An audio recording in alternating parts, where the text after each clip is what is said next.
Guys, నమస్తే, vanakkam, welcome to my channel. And నేను మీకు ఇవాళ ఒక చిన్న స్టోరీ చెప్దాం అనుకుంటున్నా. ఏంటంటే, ఒక అబ్బాయి ఉన్నాడు. ఆ అబ్బాయి ఒక 50 ఇయర్స్ వచ్చినప్పుడు సీఈఓ అయ్యాడు. అండ్ 90 వరకు ఎంజాయ్ చేశాడు, చిల్ అయ్యాడు, చనిపోయాడు. తన జీవితాన్ని తను పూర్తిగా సంతోషంగా ఎంజాయ్ చేశాడు. ఇంకో అబ్బాయి ఉన్నాడు, సమ్ ఐఐటి చదివాడు, ఏదేదో చేశాడు. ఒక 25 ఇయర్స్ అప్పుడు సీఈఓ అయ్యాడు.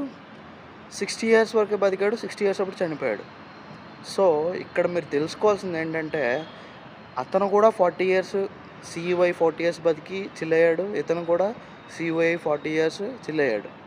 సో ఇక్కడ ఏంటంటే, ఎవడి టైం వాడికి వచ్చినప్పుడు వాడు రాజు అవుతాడు, వాడు కింగ్ అవుతాడు. సో మీ టైం వచ్చినంత వరకు మీరు వెయిట్ చేయండి. అప్పటి వరకు మీ పని మీరు పెర్ఫెక్ట్గా చేసుకోవడానికి ట్రై చేయండి. Thank you guys.